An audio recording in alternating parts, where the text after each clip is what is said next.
முதல்ல ஒரு அடி கனமான பாத்திரத்தில் 1 ஸ்பூன் நெய் விட்டுக்கோங்க. நெய் நல்லா காஞ்சதும் அதில் ஒரு 20 பீஸ் முந்திரியை போட்டு பொன்னிறமாக வறுத்து எடுத்துக்கலாம்.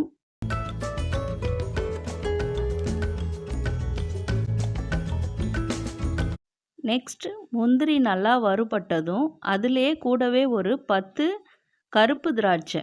இப்போ உங்ககிட்ட கருப்பு திராட்சை இல்லைன்னா சாதாரணமாக வர திராட்சையும் போட்டு வறுத்து எடுத்துக்கோங்க.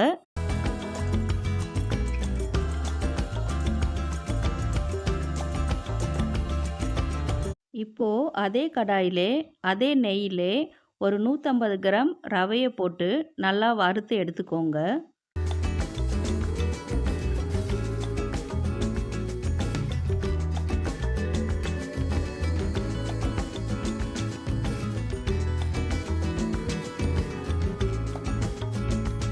ரவை நல்லா வறுபட்டதும் அதை இன்னொரு பிளேட்டுக்கு மாற்றிக்கிறேன்.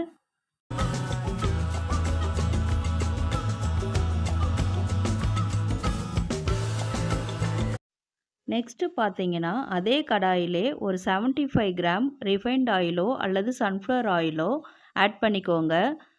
கடலெண்ணெய் கூட ஆட் பண்ணலாம், பட் நல்லெண்ணெய் மட்டும் ஆட் பண்ணிடாதீங்க.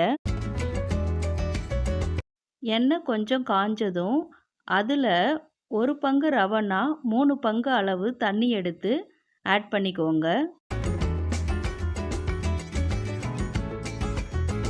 அதே தண்ணியிலே ஒரு 2 பிஞ்ச் அளவு உப்பு ஆட் பண்ணிக்கோங்க. எப்போவுமே நம்ம ஸ்வீட் செய்யும்போது உப்பு ஆட் பண்ணும்போது ஸ்வீட்டை என்ஹான்ஸ் பண்ணி கொடுக்கும். அதனால் நெக்ஸ்ட்டு பார்த்தீங்கன்னா கலர் உங்கள் விருப்பம்தான். உங்களுக்கு கலர் வேணும்னா எல்லோ, ஆரஞ்சு எந்த கலர் வேணால் ஆட் பண்ணிக்கலாம். இப்போது நான் ஆரஞ்சு கலர் ஆட் பண்ணிக்கிறேன். அது ரொம்ப கலர்ஃபுல்லாக உங்களுக்கு சூப்பராக இருக்கும். இப்போது தண்ணி நல்லா கொதிக்க ஆரம்பிச்சிடுச்சு. இந்த ஸ்டேஜில் ஹை ஃப்ளேமில் இருக்கும்போதே ரவையை கொட்டணும்.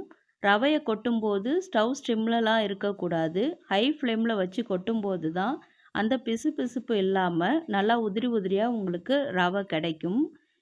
இப்போது ரவையை நல்லா கிண்டி விட்டுக்கோங்க. அடியில் தங்கும்போது கட்டி பட்டுரும். அதனால் பார்த்து கிண்டி விட்டுக்கோங்க. ரவை பார்த்தீங்கன்னா நல்லா ஒரு 10 நிமிஷத்துக்கு வேகணும். அது வரைக்கும் கரண்டியால் நல்லா கிண்டி விடுங்க. அடி பிடிக்கக்கூடாது.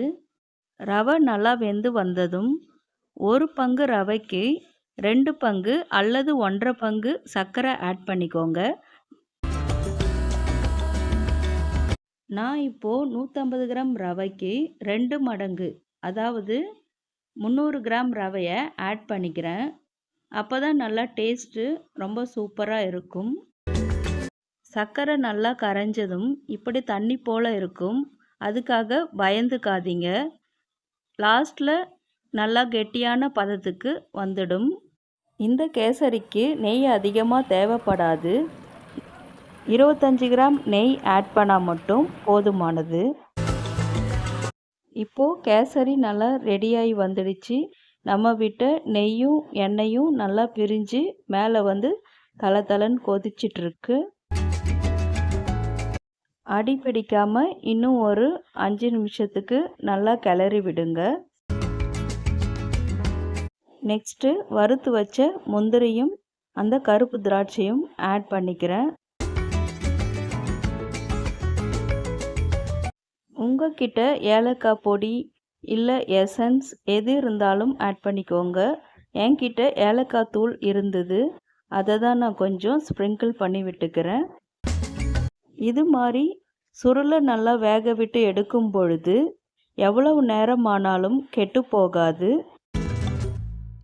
வாயில் வச்ச உடனே கரைஞ்சி போகும். இப்போது கேசரி ஒரு 15 நிமிஷத்தில் தயாராகிடுச்சு. அதை ஒரு பவுலில் ட்ரான்ஸ்ஃபர் பண்ணிக்கிறேன். இது ஒரு மஸ்ட் ட்ரை ரெசிபி. நீங்களும் வீட்டில் ட்ரை பண்ணிவிட்டு எப்படி இருந்ததுன்றத மறக்காமல் எனக்கு கமெண்ட் பண்ணுங்கள். 15 நிமிஷத்தில் தயாராகக்கூடிய இந்த கேசரி உங்களுக்கும் பிடிச்சிருந்தா கண்டிப்பாக தேவி பத்தூஸ் கிச்சனை சப்ஸ்கிரைப் பண்ணுங்கள். Thank you.